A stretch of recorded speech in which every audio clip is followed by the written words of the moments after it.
উনি সফরে বেরিয়েছেন হাদিস কালেকশনের জন্য। প্রচন্ড শীতের রাত, উনি মাগরিবের নামাজ, এশারের নামাজ পড়ে একটা মসজিদে শুয়ে পড়লেন, আর শুয়ে শুয়ে হাদিস পড়তেছেন। কি পড়তেছেন? কথা বলেন। আর মনে মনে ভাবলেন রাতটা মসজিদে কাটায় দেই, ফজরের নামাজ পড়ে আবার বেরোবো। কিন্তু দারোয়ান এসে বলে মসজিদে থাকতে পারবেন না, ওঠেন। দারোয়ান আছে না, কথা কন। আহমদ ইবনে হাম্বল বললেন আমি শুধু রাতটা থাকতে চাই, আমি তো ফজরেরও মুসল্লি, ফজর নামাজ পড়বো তো এই মসজিদে, আমার থাকতে দাও। দারোয়ান তো দেয় না, কেন? মসজিদে থাকার জায়গা না, যান মিয়া। উনি যে আহমদ ইবনে হাম্বল এটা চিনে নাই, থাকতে দেয়। কি করবে এখন? উনি কাঁথা গুছিয়ে হাদিসের কিতাব নিয়ে কাঁধের মধ্যে ব্যাগ নিয়ে মসজিদ থেকে বের হয়ে গেলেন। কি আর করলেন? প্রচন্ড শীত, আর কাঁপতেছেন বুড়ো মানুষ। পথিমধ্যে দেখলেন বাজার, বাজার একজন খাব্বাজ, শাবুন খাব্বাজ, যুবক রুটি বিক্রেতা। সে রুটি বিক্রি করে, চুলার মধ্যে রুটি সেকে। সে যে সালাম দিল আসসালাম, যুবক বলে ওয়ালাইকুম আসসালাম। আহমদ ইবনে হাম্বল বলে যুবক আমার যাওয়ার জায়গা নেই, সফরে বেরিয়েছি, খুব শীতে কষ্ট পাচ্ছি, রাতে যদি তোমার এই চুলা থেকে একটু আগুন পোহাই কোনো সমস্যা? যুবক বলে না না সমস্যা না, আহলান ওয়া সাহলান, ওর সামনে আসেন আসেন, আপনি আগুন পোহাইলে আমার সমস্যা কি? সুবহানাল্লাহ পড়েন। আল্লাহ শুকরিয়া করে উনি বসলেন আর আগুন পোহাচ্ছেন। আর খেয়াল করলেন যুবক রুটি বানায় আর পরে আস্তাগফিরুল্লাহ, রুটির দলা বানায় পরে আস্তাগফিরুল্লাহ, খামির বানায় আর পরে আস্তাগফিরুল্লাহ, রুটি নিয়ে উনুনের ভিতরে চুলার ভিতরে সেকা দেয় আর পরে আস্তাগফিরুল্লাহ। দোকানদারের কাছে কেউ আসলেই সে রুটি দেয় আর পরে আস্তাগফিরুল্লাহ। ক্রেতার কাছ থেকে টাকা নিয়ে ক্যাশ বক্সে রাখে আর কি পড়ে? আবার রুটি বানানো শুরু করে আর কি পড়ে? খালি এইটাই পড়তেছে। ইমাম আহমদ ইবনে হাম্বল তো অবাক, কিরে এটা আবার কেমন যুবক, খালি আস্তাগফিরুল্লাহ। উনি প্রশ্ন করলেন যুবক ঘটনা কি? আসার পর থেকেই তোমার দেখতেছি তুমি রুটি বানাও, রুটি বিক্রি করো আর পড়ো আস্তাগফিরুল্লাহ, মালাকা ইয়া শাবাব। যুবক বলে আস্তাগফিরুল্লাহ আমার সবচেয়ে বেশি পছন্দের আমল, আমি সব সময় আঠার মধ্যে ইস্তেগফারের সাথে লেগে থাকি আর সব সময় পড়তে থাকি আস্তাগফিরুল্লাহ, আর এর বদৌলতে আল্লাহ আমারে মুস্তাজাবুদ দাওয়া বানিয়ে দিয়েছে। আহমদ ইবনে হাম্বল তো অবাক, আনতা মুস্তাজাবুদ দাওয়া, তুমি মুস্তাজাবুদ দাওয়া রুটিওয়ালা? আমি এত বছর হাদিস পড়াই, আমিও তো মুস্তাজাবুদ দাওয়া না, আর তুমি রুটি বেচো বাজারে, তুমি মুস্তাজাবুদ দাওয়া, তুমি দোয়া করলে সব কবুল হয়ে যায়? যুবক বলে নাম আনা মুস্তাজাবুদ দাওয়া, আমি আমার জীবনে যত দোয়া করেছি কবুল করে নিয়েছে কে? সব দোয়া কবুল করে নিয়েছে আল্লাহ, একটা দোয়া ছাড়া। কয়টা? আহমদ ইবনে হাম্বলের কৌতূহল, কিউরিসিটি আরো বেড়ে গেল। কি? সব দোয়া কবুল হয়েছে একটা দোয়া ছাড়া? মাযালিকা দুআ ইয়া শাব, কি সেই দোয়া? যুবক এবার বলতে শুরু করলো আমার জীবনে যে দোয়াটা আল্লাহ কবুল করে নাই সেটা হচ্ছে আমি আল্লাহর কাছে অনেক চেয়েছি, অনেক দোয়া করেছি যে আল্লাহ শুনেছি এই জামানার সবচেয়ে বড় মুহাদ্দিস, তার নাম নাকি ইমাম আহমদ ইবনে হাম্বল। আল্লাহ তোমার কাছে আমার চাওয়া আমি যেন এই ইমাম আহমদ ইবনে হাম্বলরে দেখে মরতে পারি, আমি যেন ইমাম আহমদ ইবনে হাম্বলের হাতে হাত রেখে মুসাফা করতে পারি আর তার কপালে একটা চুমু এঁকে দিতে পারি।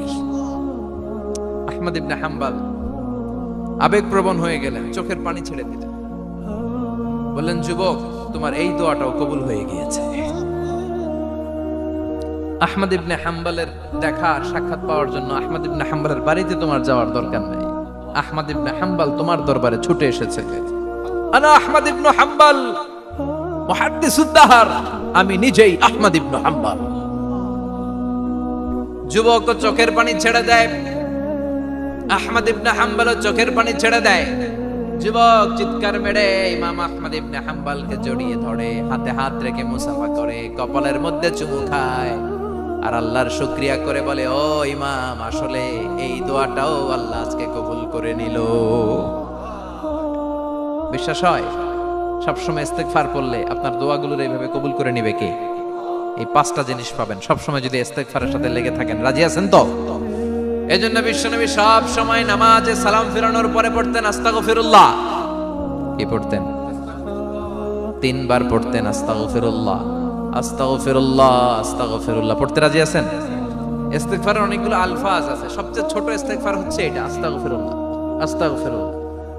আরো আছে আস্তাগফিরুল্লাহ আল্লাযী লা ইলাহা ইল্লা হুয়াল হাইয়ুল কাইয়্যুম আতুবু ইলাইহি, বিষ্ণু বলেন এই ইস্তেগফারটা যদি কেউ পড়ে, আত-তাওয়াল্লি মিন ইয়াউমিজ যাহাফ, যুদ্ধের ময়দান থেকে পালিয়ে আসা কবিরা গুনাহ। কি গুনাহ? কাফেরদের সাথে যুদ্ধ, আমি তাগড়া যুবক, তলোয়ার নিয়ে নেমেছি, আমার দেহের এক ফোঁটা রক্ত থাকা পর্যন্ত আমি যুদ্ধ চালিয়ে যাব, আমি ফিরে আসতে পারবো না, আইনটা কার? ফিরে আসলে কবিরা গুনাহ। বিশ্বনবী বলেন যুদ্ধের ময়দান থেকে ফিরে এসেছে এরকম কবিরা গুনাহ অবলম্বনকারীও যদি আস্তাগফিরুল্লাহ আল্লাযী লা ইলাহা ইল্লা হুয়াল হাইয়ুল কাইয়্যুম ওয়া আতুবু ইলাইহি পড়ে, ওই কবিরা গুনাহকারীকেও ক্ষমা করে দিবে কে?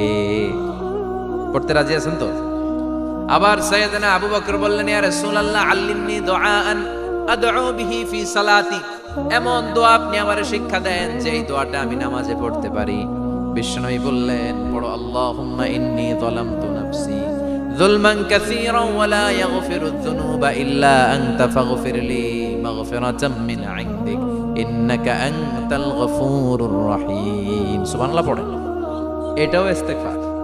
আমরা এটার বলে দোয়া মাসুরা, সালাম ফেরানোর আগে পড়ি না? যেখানেই ক্ষমা চাওয়ার কথা আছে ওইটারই কি বলে? ইস্তেগফার। আল্লাহুম্মা ইন্নী যালামতু নাফসি, আল্লাহ জুলুম করেছি, যুলমান কাসীরা, অনেক জুলুম, ওয়ালা ইয়াগফিরুয যুনুবা ইল্লা আনতা, তুমি ছাড়া এই গুনাহ ক্ষমা করার তো কেউ নাই, ফাগফিরলি মাগফিরাতাম মিন ইনদিক, তোমার দয়ায় আমারে ক্ষমা করে দাও, ইন্নাকা আনতাল গফুরুর রহিম, তুমি হলা ক্ষমাশীল। ঠিক কি না? এটাও ইস্তেগফার, এটাও পড়বে। আর এই সব ইস্তেগফারের শ্রেষ্ঠ ইস্তেগফারের নাম সাইয়্যিদুল ইস্তেগফার। যত ইস্তেগফার হতে পারে এর মধ্যে সবচেয়ে শ্রেষ্ঠতম ইস্তেগফার নাম কি? কথা কয়। বুখারীর বর্ণনা, শাদ্দাদ ইবনে আউস রাদিয়াল্লাহু তাআলা আনহু বর্ণনা করেন, এই সাইয়্যিদুল ইস্তেগফার দিনের বেলা যে পড়বে ওই দিনে মারা গেলে সে জান্নাতি। এই সাইয়্যিদুল ইস্তেগফার রাতের বেলা যে পড়বে ওই রাতে যদি ইন্তেকাল হয় ওই লোকটা জান্নাতি। মুখস্থ আছে না? কার কার মুখস্থ? হাত তুলেন। মাশাআল্লাহ, তাবারাকাল্লাহ, মাশাআল্লাহ, মাশাআল্লাহ। আর যাদের নাই তাদের হোমওয়ার্ক, তাদের আল্লাহুম্মা আনতা রাব্বি লা ইলাহা ইল্লা আনতা খালাকতানি ওয়া আনা আবদুক ওয়া আনা আলা আহদিকা ওয়া ওয়া'দিকা মাস্তাতা'তু আউযু বিকা মিন শাররি মা সানা'তু আবু'ু লাকা বিনি'মাতিকা আলাইয়া ওয়া আবু'ু লাকা বিযামবি ফাগফিরলি ফাইন্নাহু লা ইয়াগফিরুয যুনুবা ইল্লা আনতা। সুবহানাল্লাহ পড়েন। আজকে রাতে পড়ছেন, মারা গেলে জান্নাতি। চিল্লায় পড়েন না আল্লাহু আকবার। এজন্য বিশ্বনবী বলেন আমার আগের গুনাহও মাফ, পরের গুনাহও মাফ, তারপরেও প্রতিদিন আমি 70 বার তওবা ইস্তেগফার পড়ি। আজকে থেকে পড়তে রাজি আছেন তো? বেশি বেশি ইস্তেগফার পড়া যাবে না? একটু প্রাণ খুলে দিল খুলে আওয়াজ করে পড়েন তো আস্তাগফিরুল্লাহ। আর জোরে পড়েন আস্তাগফিরুল্লাহ। আবার সবাই পড়েন আস্তাগফিরুল্লাহ। সব সময় তওবা ইস্তেগফার যারা পড়ে তাদেরকে পছন্দ করে কে? সব সময় জিকির করে করে জিহ্বাটারে যারা ভিজিয়ে রাখে তাদেরকেও পছন্দ করে কে? আল্লাহ বলেন ওয়াজকুর রাব্বাকা ফি নাফসিকা তাদাররুআন ওয়া খীফাতান ওয়া দুনাল জাহরি মিনাল কওলি বিল গুদুবি ওয়াল আসাল ওয়া লা তাকুম মিনাল গাফিলিন। সুবহানাল্লাহ পড়ে। আল্লাহ বলেন ওয়াজকুর রাব্বাকা ফি নাফসিক, আল্লাহরে মনে মনে ডাকো, তাদাররুআন ওয়া খীফা, আল্লাহর জিকির করতে আল্লাহ বলেছেন ফি নাফসিক। বুঝতেছেন না অর্থ? ফি নাফসিকা, মনে মনে আল্লাহর জিকিরটা করো। তাদাররুআন ওয়া খীফা, তাদাররুআন মানে বিনয়ের সাথে, with full of humility, submission and humbleness, বিনয়ের সাথে আল্লাহরে ডাকো। ওয়া খীফা, গোপনে গোপনে ডাকো। দুনাল জাহারি মিনাল কওল, চিৎকার চেঁচামেচি করে ডেকো না। কার কথা? আওয়াজ করে জিকির করো না। এই যে আমরা মাহফিলে লা ইলাহা ইল্লাল্লাহ জিকির করে, এটা তালিম। উদ্দেশ্য কি? তালিমের জন্য আওয়াজ করে জিকির জায়েজ আছে, কিন্তু ব্যক্তিগত জিকিরের যে ইবাদতটা এটা আস্তে আস্তে হইতে হবে, এটা ভদ্রভাবে হতে হবে, চিল্লাচিল্লি করে নয়। আবার তালিমের জিকির ওইটাও ভদ্রভাবে। ইন্নাল্লাহা জামিল ইউহিব্বুল জামাল, আমার আল্লাহ সুন্দর, আমার আল্লাহর জিকিরের মধ্যেও সৌন্দর্য আছে না নাই? কিন্তু এদেশে জিকিরের ভেতরে লাফালাফি আছে না নাই? বেশি না কম? কি বসেন বসেন, হ্যাঁ বসে যান তো, অনেক ধরনের আছে জিকির। হ্যাঁ বসেন বসেন, বসে যান। হ্যাঁ হাইবার আলী, এটা কি আবার জালালি? তো এই যে ইন্নাল্লাহা জামিল ইউহিব্বুল জামাল, আমার আল্লাহ সুন্দর, আমার আল্লাহর জিকিরের মধ্যেও সৌন্দর্য আছে না নাই? তালিমের উদ্দেশ্যে সবাই মিলে জিকির করা যায়, কিন্তু চিল্লাফাল্লা করা যাবে না, লাফালাফি করা যাবে না, মাথা ডানে বায়ে ঝোলানো যাবে না, ঠিক কিনা? কিন্তু লাফালাফির জিকির আছে না নাই?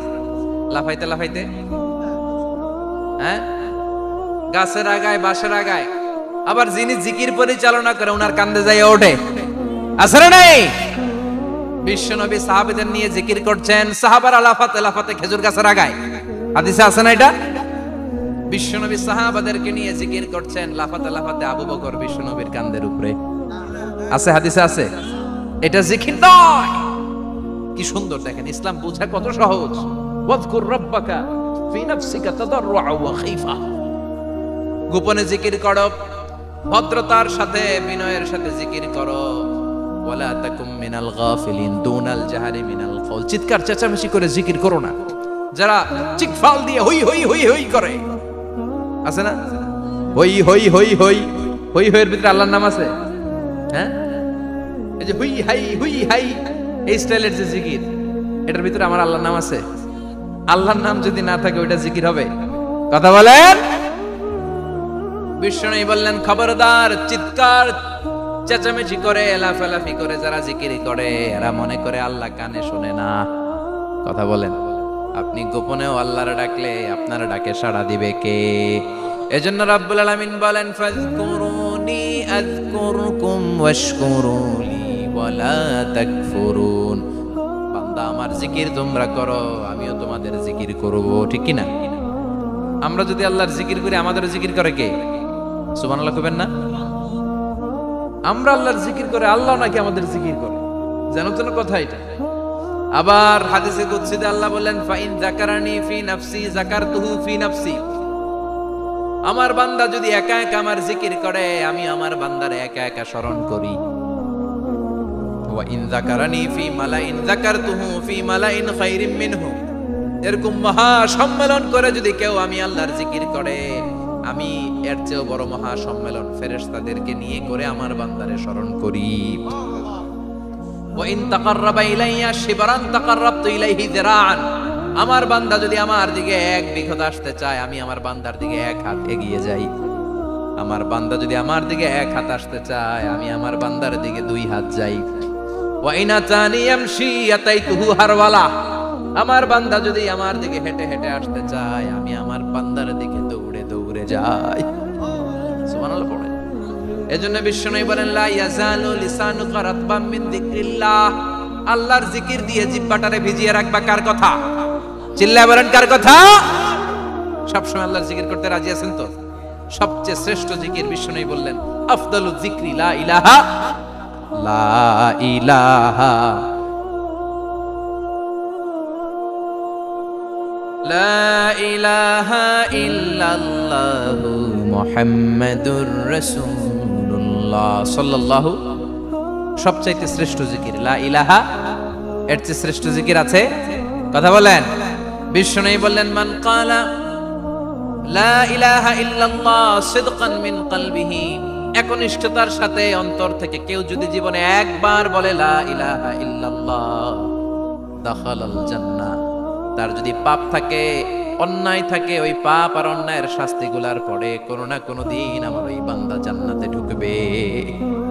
একবার যদি খালিসান মিন কলবিহি সে পড়ে লা ইলাহা ইল্লাল্লাহ, তার জন্য জান্নাতকে অবধারিত করে দিয়েছে কে? আবার এটার নাম আল্লাহ দিয়েছে কালিমায়ে। কথা বলেন। দারাবাল্লাহু মাসালান কালিমাতান তাইয়িবাতান কাশাজারাতিন তাইয়িবাতিন আসলুহা সাবিতুন ওয়া ফারউহা ফিস সামা। সুবহানাল্লাহ। পবিত্র বাণী এটা কালিমায়ে তাইয়িবা। আবু সাঈদ আল খুদরি থেকে বর্ণিত, মুস্তাদরাকে হাকিম আর সহিহ ইবনে হিব্বানে এসেছে। বিশ্বনবী বলেন, মুসা আলাইহিস সালাম আল্লাহর একবার প্রশ্ন করলেন, ইয়া রাব আল্লিমনি দুআআন আদউ বিহি। আপনি আমার এমন একটা জিকির শিক্ষা দেন যে এই জিকির দিয়ে আমি শুধু আপনার জিকির করব, কেউ এই জিকির করতে পারবে না। এই জিকির জানবো শুধু আমি, আর জানবেন। কথা কোন? প্রশ্ন করছে কে? হ্যাঁ, কাকে করেছে? আল্লাহ এমন একটা জিকির শিখান যেই জিকির কেউ জানে না, আমি জানবো, আর ওই জিকির দিয়ে প্রাণ ভরে আপনারে ডাকবো। আল্লাহ বললেন, মুসা পড়ো লা ইলাহা লা ইলাহা ইল্লাল্লাহ মুহাম্মাদুর রাসূলুল্লাহ। মুসা আলাইহিস সালাম বললেন আল্লাহ চাইলাম কি, কইলেন কি? লা ইলাহা তো জাতীয় জিকির, এটা তো আন্তর্জাতিক জিকির, এটা জানে না এমন কেউ নাই। এমনকি হিন্দু ভাইরাও জানে। কথা কম। আল্লাহ আমি তো চাইছিলাম এক্সক্লুসিভ, আমার জন্য স্পেশাল, এর চেয়ে সুন্দর আর কেউ জানবে না। এত সুন্দর একটা জিকির আপনি দিবেন, এটা আমি ডাকবো আপনারে আর আপনি শুনবেন। আল্লাহ বললেন মুসা এর চেয়ে দামি আমার কাছে না। লাউ তাদউ লা ইলাহা ইল্লাল্লাহ ফি কাফা, লা ইলাহা রে যদি মুসা এক পাল্লায় রেখে দাও, ওয়াস সামাওয়াতু সাবউ ওয়াল আরদিন, সাত আকাশ সাত জমিন যদি আরেক পাল্লায় রেখে দাও, লা ইলাহা এক পাল্লায়, সাত আকাশ সাত জমিন আরেক পাল্লায় ওজন যদি দাও, লা রাজাহাত কাফাতু লা ইলাহা ইল্লাল্লাহ, মুসা দেখবা মুহূর্তের মধ্যে লা ইলাহা ইল্লাল্লাহর পাল্লা ভারী হয়ে গেছে। সাত আকাশ সাত জমিন এক পাল্লায়, শুধু লা ইলাহা ইল্লাল্লাহ আরেক পাল্লায়, মুহূর্তে লা ইলাহার পাল্লাটারে ভারী করে দিবে কে? এটা বিপ্লবী বাণী। আমরা এটার ভিক্ষার মধ্যে লাগাইছি।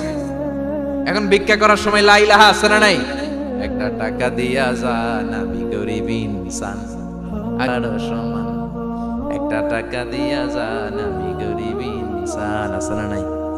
জুমার নামাজের সময় ভিক্ষা করে একটা টাকা দিয়া যান আর লা ইলাহার জিকির লগে, আছে না নাই? এটা আমরা ভিক্ষার জিকির বানাইছি। এটা তো বিপ্লবী বাণী। এই বাণীর পক্ষে যারা, তারা ন্যায় আর সত্যের পক্ষে চিল্লায় বলেন ঠিক কিনা?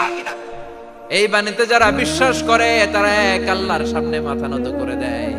গোটা পৃথিবীর কোন শক্তির সামনে ওই মাথা নত হয় না, ঠিক কিনা? এই লা ইলাহা যারা আমরা মানি, আল্লাহ ছাড়া কারোর সামনে মাথা নত করব? কোন শক্তি আমাদের মাথা নত করাতে পারে? এই কালেমার আন্দোলন যারা করে তারা আল্লাহ ছাড়া পৃথিবীর কাউরে ভয় পায় না। আর তারা চায় কালেমার পতাকা পৃথিবীর মধ্যে যেন পথ করে উড়ে, ঠিক কিনা? বাংলার জমিনে কালেমার পতাকা উড়ুক, আমরা চাই কি চাই না? কোন একদিন এ দেশের আকাশে কালিমার পতাকা উড়বে, সেদিন সবাই খোদাই বিধান পে দুঃখ বেদনা ভুলবে। কোন একদিন এ দেশের আকাশে কালিমার পতাকা উড়বে, সেদিন সবাই খোদাই বিধান পে দুঃখ বেদনা ভুলবে। চিৎকার করে বলেন ঠিক কিনা? এই কালেমার সমাজ যদি হয়, ওই সমাজে কেউ লাঞ্ছিত হবে না, ওই সমাজে কোনো নারী নিগৃহীতা হবে না, ওই সমাজের কোনো কাজের মেয়েরা ধর্ষিত হবে না, ওই সমাজে দুর্নীতি থাকবে না, ঘুষ থাকবে না, চাঁদাবাজি থাকবে না, টেন্ডারবাজি থাকবে না। সমাজটারে শান্তি দিয়ে সমৃদ্ধ করে দিবে কে? এজন্য সব সময় জিকির করতে হবে একজনের, চিল্লায় বলেন তিনি কে? শ্রেষ্ঠ জিকির হচ্ছে লা ইলাহা। করতে রাজি আছেন? সব সময় জিকিরটা করতে রাজি আছেন? Every night and every day,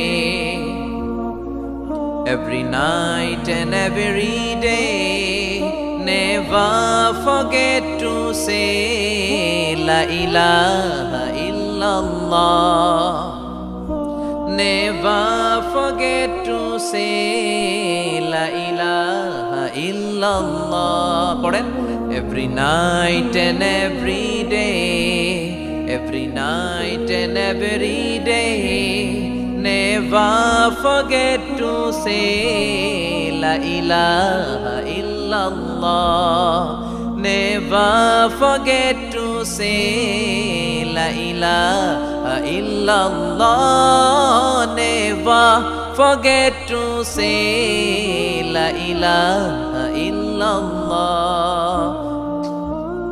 When you're walking down the street, use your time and repeat and say in every heartbeat la ilaha illallah.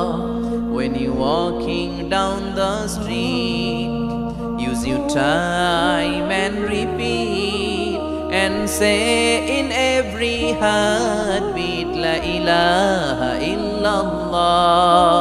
Every night and every day, every night and every day, never forget to say la ilaha illallah. চিল্লায় বলেন ঠিক কিনা?